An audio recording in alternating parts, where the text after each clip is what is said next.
भावना तर मनात अशा आहेत की खरंच कधी वाटलं नव्हतं की दादा नसताना असं मतदानासाठी समोर जायला लागेल. मनात दादांचेच आठवणी आहेत सगळीकडे जाताना. प्रतिसाद पण लोकांचा चांगला दिसतोय आणि आता दुपारनंतर मला बूथवरनं कॉल्स येत आहेत की भरपूर लोक तसं मतदान आता चालू आहे. मला वाटतं ॲव्हरेज 60% मतदान आतापर्यंत झालं.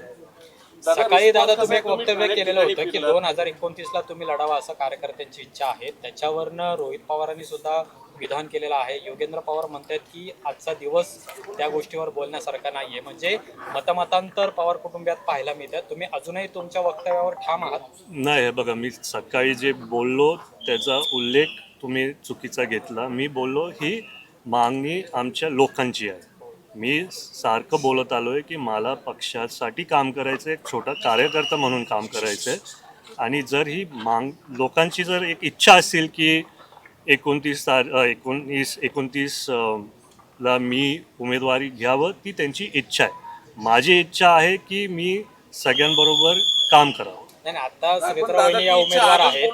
निवडणुकीमध्ये त्या गणित आहे, कारण आज मतदान होतं, एक भावनिक पातळीवर सगळं इलेक्शन सगळं गेलेलं आहे. नाही, आजच नाही, मी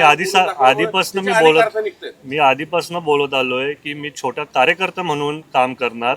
नगर परिषदच्या वेळी पण नगराध्यक्षपदीसाठी पण माझं नाव आलेलं होतं. तेव्हा पण मी दादांना सांगितलं की मला एक छोटा कार्यकर्ता म्हणून काम करायचं. रोहित पवार विलीनीकरण झालं तर मग आधीच आपलं एक जागा बुक करून ठेवावी, कारण बरेच दावेदार आहेत. तुमच्या पिढीतले 4 दावेदार आहेत आता बारामतीसाठी दादांच्या पाठी. मला वाटते की तो हक्क तुम्हाला नाही निर्णय घ्यायचा, तो आमचा हक्क आहे. मी तेच बोलतोय. तुम्ही बोलताय 4 द्या, ते तुम्ही बोलताय. मी काय बोलतो नाही, ते दिसतात.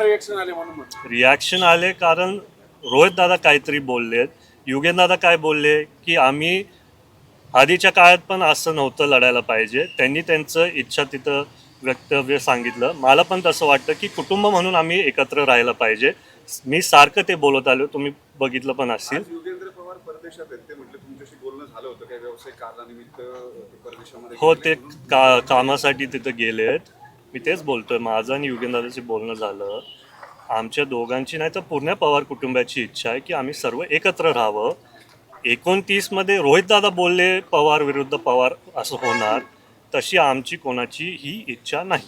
म्हणजेच विलीनीकरण होणार ते मी नाही सांगू शकत. ते पक्षातले वरिष्ठ नेते, दोन्ही पक्षातले वरिष्ठ नेते निर्णय घेतील. दादा, विक्रमी मताधिक्याने सुनेत्राताई येतील असा अंदाज आहे. 19 प्रतिसाद म्हणतात, तुमचा काय अंदाज? सकाळी जेव्हा आम्ही बूथ टू बूथ गावागावी जात होतो तेव्हा प्रतिसाद चांगला होता, पण दुपारी थोडं कमी झालं आणि मग नंतर 4 नंतर परत तो वाढत गेला. तर आता मला कळते 60% पर्यंत झाला असेल तर 2 लाखपर्यंत तरी पोचायला पाहिजे.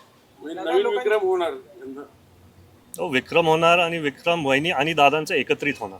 श्रीनिवास बापू म्हटलेले आहेत की 2029ला सुनेत्रा वहिनी माघार घेतील आणि जय दादाला पुढं करतील 2029 विधानसभा. मी तेच तुम्हाला सांगतोय, ते श्रीनिवास काका बोलले असतील. माझ्या मनात इच्छा तशी नाही आहे. माझ्या मनात इच्छा आहे कार्यकर्ता म्हणून पक्षातल्या सर्वच सहकाऱ्यांची तिथं मदत करायची, एकमेकांबरोबर काम करायचं. आणि बारामतीचे जे आमचं कुटुंब आहे त्यांच्यासाठी मी सारखं सांगत आलो आहे की मी त्यांच्यासाठी काम करणार जसे दादा करायचे. दादा साहेबांची तब्येत कशी आहे? तुमचं काही बोलणं झालंय का साहेबांना? नाही, माझं रेवतीशी बोलणं झालं. आजोबांचं डिस्चार्ज झालं आणि आजोबा आता रॉयल स्टोनला सिल्वर ओकला आहेत.